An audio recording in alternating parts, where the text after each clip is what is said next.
আমি একটি ছেলের সাথে ফেসবুকে প্রেম করেছিলাম।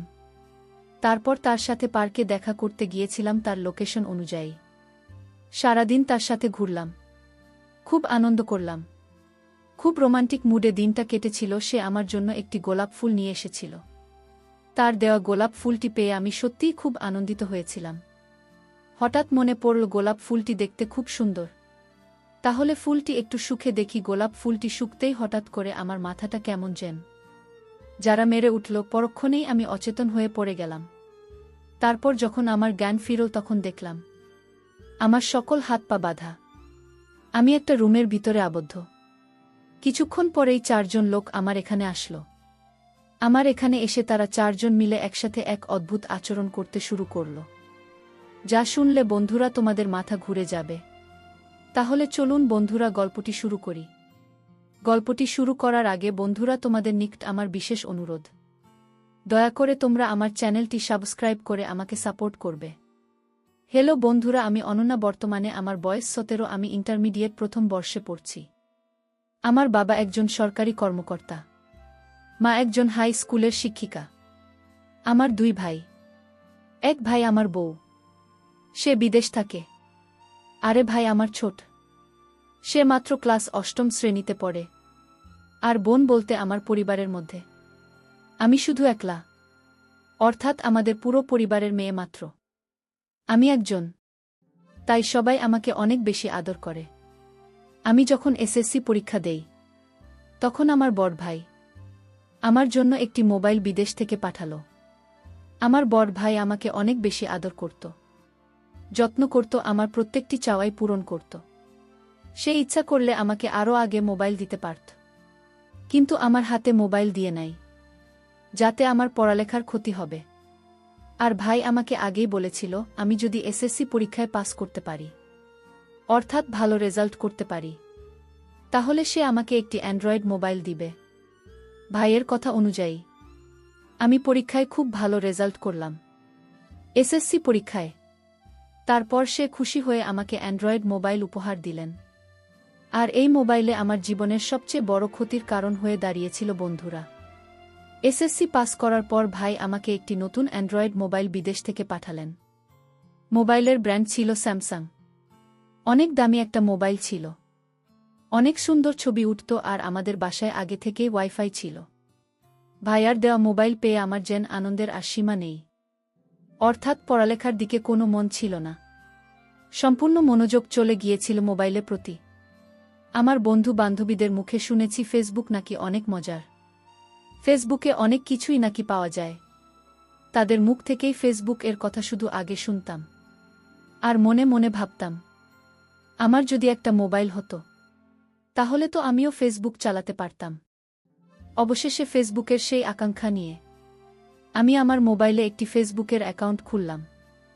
ফেসবুক অ্যাকাউন্ট খোলার পর আস্তে আস্তে আমি ফেসবুকে সময় দিতে শুরু করলাম। যতই চালাচ্ছি ততই ভাল লাগছে, ফেসবুকে যত সময় যাচ্ছে ততই ভাল লাগছে। আস্তে আস্তে আমি ফেসবুকে প্রতি আসক্ত হয়ে গেলাম, অর্থাৎ পড়ালেখা, খাওয়া দাওয়া সব কিছুর চাইতে ফেসবুকে প্রাধান্য দিতে শুরু করলাম। মনে হলো যেন ফেসবুক একটি নেশায় পরিণত হয়েছে। এভাবেই বেশ কয়েকদিন চালানোর পর ফেসবুকে একটি আইডি পেলাম। আইডিতে ছেলেটিকে দেখতে অনেক অনেক স্মার্ট, অনেক হ্যান্ডসাম লাগল। ফেসবুকে ছেলেটির আইডির নাম ছিল রোম্যান্টিক কাব্য, অর্থাৎ ছেলেটি ফেসবুকে অনেক সুন্দর সুন্দর লেখালেখি করত এবং তার প্রত্যেকটা পোস্টেই আমার কাছে খুব ভালো লাগত। এক কথায় আমি ছেলেটির প্রতি আসক্ত হয়ে গেলাম। ছেলেটির প্রতি আসক্ত হওয়ার পরে আমি তার প্রত্যেকটি পোস্ট ফলো করতে শুরু করলাম, লাইক, কমেন্ট এবং শেয়ার করতে শুরু করলাম। আমি ছেলেটিকে অনেক সুন্দর সুন্দর কমেন্ট করতাম। হয়তো একদিন ছেলেটির নজরে আমার কমেন্ট পড়ল। তারপর ছেলেটি একদিন আমাকে মেসেঞ্জারে হাই বলে আমাকে সংকেত দিল। ছেলেটির সঙ্গে আমি মোটামুটি একটু খুশি হলাম, কারণ এই প্রথম অনলাইন প্ল্যাটফর্মে অপরিচিত কারো সাথে কথা বলছি। আমার ফেসবুক আইডির নাম ছিল রানী অনন্যা। ছেলেটি আমাকে তারপর মেসেজ দিল, হয় রানী অনন্যা, হাউ আর ইউ। তারপর আমি ভাবলাম এখন হয়তো ছেলেটিকে রিপ্লাই দেওয়া উচিত। আমি বললাম I am fine, and you. তারপর ছেলেটি আমাকে বলল ইয়েস আই অ্যাম ফাইন। তারপর ছেলেটি বাংলায় লিখল, রানী অনন্যা, আমি কি তোমার সাথে একটু কথা বলতে পারি? আমি বললাম, হ্যাঁ অবশ্যই বলেন। তারপর ছেলেটি আমাকে বলল, অনন্যা, আমি ইদানিং লক্ষ্য করছি তুমি আমার প্রত্যেকটি পোস্টে খুব ভালো করে মনোযোগ সহকারে পড়ো এবং আমার প্রত্যেকটি পোস্টে তুমি খুব সুন্দর সুন্দর কমেন্ট করো। আসলে আমাকে এ পর্যন্ত যতজন কমেন্ট করেছে সবগুলো কমেন্টের মধ্যেই তোমার কমেন্ট, তোমার লেখার ভাবগাম্ভীর্য আমাকে মুগ্ধ করেছে। অনন্যা, আমি কাব্য।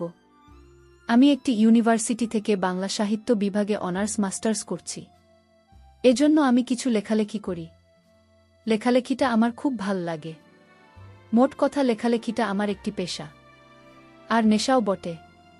আর এটিও কি লক্ষ্য করেছি অনন্যা, তোমার যে লেখার ভাব গম্ভীর সেটাও কিন্তু আমার চাইতেও কম না। সত্যিকার অর্থে অনন্যা, তুমি অনেক মেধাবী। তোমার প্রত্যেকটি কমেন্টে আমাকে মুগ্ধ করেছে। অনন্যা, তুমি যদি অন্ধকার চর্চা না করে তাহলে আমি কি তোমার বন্ধু হতে পারি? তারপর লোকটির মিষ্টি মিষ্টি কথায় আমি যেন তার প্রতি আস্তে আস্তে দুর্বল হয়ে যেতে শুরু করলাম। আস্তে আস্তে তার প্রতি আসক্ত হয়ে গেলাম। তারপরও তাকে আমি বুঝতে দেই নাই। আমি বললাম, কাব্য, আমি তোমার বন্ধু হতে পারি, কিন্তু এর চাইতে বেশি না। তারপর খাদ্য বলল, আচ্ছা ঠিক আছে আপাত, তুমি আমার বন্ধু হলেই চলবে। তারপর হয়ে গেল তার সাথে আমার বন্ধুত্ব। বন্ধুত্ব থেকে প্রেম, প্রেম থেকে ভালোবাসা, এভাবেই শুরু হতে লাগল তার সাথে বিভিন্ন ধরনের আলাপচারিতা। দীর্ঘ 3 থেকে 4 মাস কাব্যের সাথে কথা বলার পর আস্তে আস্তে আমরা বন্ধুত্ব থেকে প্রেমের সম্পর্কে গড়িয়ে যায় এবং তার সাথে এমন সম্পর্ক হয়ে যায় যেটা গভীর থেকে গভীরতর প্রেমিক প্রেমিকার মধ্যে হয়ে থাকে। আর কাব্যর সাথে যতই আমি কথা বলছি ততই তার প্রতি আরও আসক্তি হয়ে যাচ্ছি। তার কথাগুলো আমার কাছে এত এত মিষ্টি, এত ভাল লাগে যেন তার সাথে আমি সারাদিনের কথা বলতে থাকি। ফেসবুক থেকে পরিচয়, তারপর প্রেম, তারপর প্রেমের সম্পর্ক থেকে আরও গভীর থেকে গভীর সম্পর্ক। তুমি যেন আমার কাছে স্বপ্নের মতো মনে হলো। অপরিচিত একটা লোক কিভাবে আমার মনের মণিকোঠায় জায়গা করে নিল, ভাবতে আমার অবাক লাগে। কোনো দিন আমি কল্পনাও করি নাই যেরকম একটা অপরিচিত লোকের সাথে আমি কথা বলবো। এরকম ধরনের সম্পর্ক হয়ে গেল যেটা আত্মার সম্পর্কের সাথে জড়িত। তারপর আমি ভাবলাম একদিন কাব্যকে পরীক্ষা করা যাক, সে আমাকে কতটুকু ভালোবাসেন। হঠাৎ আমি খুব মন খারাপ করে বললাম, কাব্য, আমার কিছু ভাল লাগছে না। তারপর কাব্য আমাকে বলল, কেন অনন্যা, কি হয়েছে তোমার? আমি বললাম, কাব্য, তোমাকে একটা সত্যি কথা বলবো। তুমি কি মন খারাপ করবে না আমাকে ছেড়ে চলে যাবে? খাদ্য বলল, অনন্যা, কি হয়েছে তোমার? একটু পরিষ্কার করে আমাকে বলতো না? তোমার সাথে আমার যেরকম সম্পর্ক হয়েছে সেটা আত্মার সম্পর্ক, সেটা ছেড়ে কখনো চলে যাওয়া যায় না। আমি বললাম, তা ঠিক আছে, কিন্তু আমার তো অনেক সমস্যা। তারপর কাব্য বলল, অনন্যা, কি সমস্যা তোমার? একটু বলো না প্লিজ। তারপর আমি বললাম, ঠিক আছে কাব্য, তাহলে শোনো। আমি বললাম, কাব্য, আমি গতকালকে ডাক্তার দেখাতে গিয়েছিলাম। ডাক্তার আমাকে পরীক্ষা করে বলল আমার 2টা কিডনিতে প্রয়োজন ধরা পড়েছে। আস্তে আস্তে তা অচল হয়ে যাবে। সময় মতো যদি কিডনি ট্রান্সফার না করতে পারি তাহলে হয়তো আমি আর বেশি দিন বাঁচব না। আরে ছাড়াও, আমি চোখের মাঝে মধ্যে কিছু দেখতাম না, হালকা দেখতাম। চোখ পরীক্ষা করালাম। চোখ পরীক্ষা করার পরে ডাক্তার আমাকে বলল, তোমার চোখের পাওয়ার একেবারে মাইনাসে চলে এসেছে, যে কোনো সময় তুমি অন্ধ হয়ে যেতে পারে। কাব্য, ডাক্তারের কাছ থেকে এরকম ধরনের কথা শুনে আমার মনোবলটা একেবারেই দুর্বল হয়ে গেল। ভাবলাম, কি করব, হয়তো আমি বেশি দিন আর বাঁচব না। শুধু শুধু তোমার সাথে অভিনয় করলে কি হবে? আমার কথা শুনে কাব্য কিছুক্ষণ নীরব হয়ে রইল। কিছুক্ষণ নীরব থাকার পর কাব্য আমাকে বলল, অনন্যা, আমি তোমাকে ভালোবাসি, তোমার দেহ বা অন্য কিছুকে নয়। আমি ভালোবাসি তোমার মনকে। তুমি আমার মনের মধ্যে জিতে গেছ। বাঁচতে হলে আমরা একসাথে বাঁচব, মরলেও একসাথে মরব। অনন্যা, তুমি আমার জীবনের অস্তিত্ব হয়ে গেছ। যদিও তোমার সাথে আমার কখনো দেখা হয়নি, তারপরেও তুমি আমার অস্তিত্বে মিশে গেছ। অন্য যদি তুমি কিছু মনে না করো, আমি তোমার সাথে খুব শীঘ্রই দেখা করতে চাই।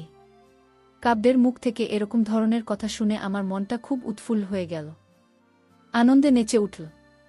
ভাবলাম, সত্যিকার অর্থেই কাব্য আমাকে অনেক ভালোবাসে। যাই হোক, আমি যে সম্পূর্ণ সুস্থ, শেষ সারপ্রাইজটা আমি কাব্যকে দেখা করে দিব। কাব্য আমার সাথে দেখা করার জন্য খুব জোরে সোরে তাগিদ দিচ্ছে।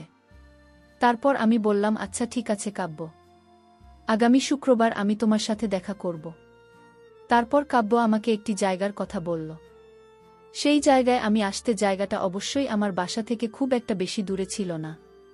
তারপর নির্দিষ্ট দিনে আমি কাব্যর সাথে দেখা করতে গেলাম।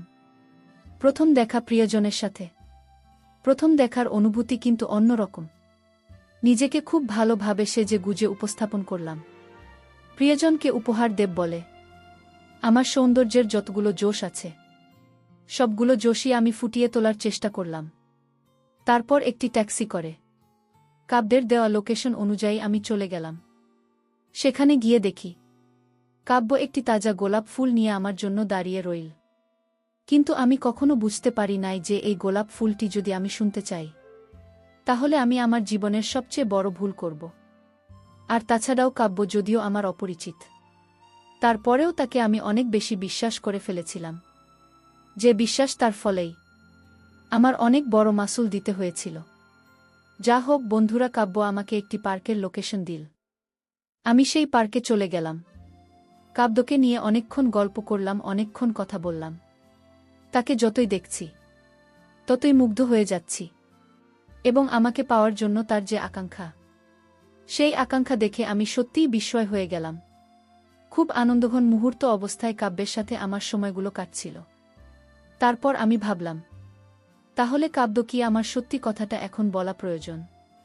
আমি কাব্যকে বললাম, কাব্য, সেদিন যে আমি তোমাকে বলেছিলাম আমার কিডনি ড্যামেজ হয়ে গেছে, আমি অসুস্থ, আমি চোখে কম দেখি, এগুলো সবই ছিল আমার নাটক। আসলে তোমাকে আজকে আমি সারপ্রাইজ দেব বলেই সেদিন সেই নাটকটা করেছিলাম। সত্যি কথা বলতে কাব্য, আমি তোমাকে পরীক্ষা করেছিলাম তুমি আমাকে কতটুকু ভালোবাসো। তুমি আমার পরীক্ষায় পাস করেছ, এখন তোমাকে আর আমার ভালোবাসতে কোনো আপত্তি নেই। কাব্য, আমি তোমাকে অনেক ভালোবাসি, মন থেকে, হৃদয় থেকে। তারপর কাব্যর সাথে পার্কের মধ্যে দুজনে বসে রোম্যান্টিক মুডে আলাপচারিতা চালিয়ে যেতে লাগলাম। ঠিক এই মুহূর্তে কেন জানি আমার মনে হলো কাব্যের দেওয়া গোলাপটা হাতে নিয়ে আমি ঘুরছি। মনে হলো গোলাপটা আমার নাকের কাছে নিয়ে একটু সুখী। গোলাপটা নাকের কাছে নিয়ে শুকতে আমার মাথাটা কেমন জানি যারা মেরে উঠল। আমি ভাবলাম হয়তো এটা স্বাভাবিক, মাঝে মধ্যে আমার এরকম হয়। কিন্তু ঘটনাটা হয়ে গেল উল্টা। এর প্রায় আধ ঘন্টা পরে আমার হুঁশ চলে গেল।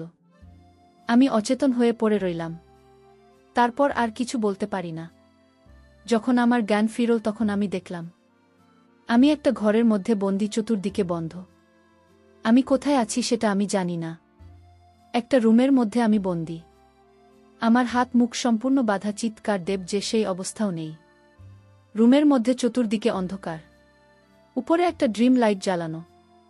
এরকম ভয়ানক অবস্থা দেখে আমি ভয়ে আতঙ্কিত হয়ে গেলাম। আমার মোবাইলটাও তারা নিয়ে গেল। আমি যে সময়টা কতটা বাজে সেটাও বুঝতে পারছি না। অন্ধকার একটা রুমের মধ্যে আমি আবদ্ধ, মনের মধ্যে শুধু তখন ভয় আর ভয় কাজ করছিল। কিছুক্ষণ পর আমি অনুমান করলাম রাত তখন 1-1টা থেকে 1-2টা বাজে। তখন 4 জন লোক রুমে প্রবেশ করল, আর এদিকে আমার হাত মুখ সব কিছু বাধা অবস্থায় আছে। আমি তাদেরকে দেখে ভয়ে অজ্ঞান হওয়ার মতো অবস্থা হয়ে গেল। মনে হচ্ছিল আমার দম বন্ধ হয়ে যাচ্ছে, আকাশ ভেঙে আমার উপরে পড়ে গেছে। এই 4 জনের মধ্যে কাব্য ছিল। আমি তখন কাব্যকে বললাম, কাব্য, আমি তোমাকে অনেক ভালোবাসি। তোমাকে করে আমি গোপনে আডালে আবডালে তোমার সাথে দেখা করতে এসেছি, আর তুমি আমার সাথে এরকম করতে পারলে? কাব্য, আমার খুব ভয় করছে, আমাকে এখান থেকে প্লিজ যেতে দাও। কাব্য আমার কথা শুনে একেবারে স্তব্ধ হয়ে গেল। কিন্তু তার মনটা যে এত শক্ত তা আমি কখনো বুঝতে পারিনি। আসলে দুষ্টু লোকের মিষ্টি কথায় এটাই সত্য। 4 জন লোক, তাদের উদ্দেশ্য খুবই খারাপ ছিল। আমি কখনো কল্পনাও করতে পারিনি কাব্যের সাথে ফেসবুকে প্রেম করার ফলে আমার জীবনে এরকম করুণ পরিণতি আসবে। আমি কখনো কল্পনাও করতে পারিনি। প্রথমে তারা আমাকে খুব ভালোভাবে প্রস্তাব করল। আমি যাতে 4 জনকেই খুব ভালোভাবে স্বেচ্ছায় খুশি করি। আমি যেন তাদের সাথে স্বেচ্ছায় একটু আনন্দ বিনোদন করি। তাদের এখান থেকে আমি এরকম প্রস্তাব পেয়ে আমার মাথায় যেন আকাশ ভেঙে পড়ার মতো অবস্থা হলো। আমি তাদেরকে অনেক কাকুতি মিনতি করেছিলাম, কিন্তু আমার কোনো কাকুতি মিনতি তারা কোনো কানে নিল না।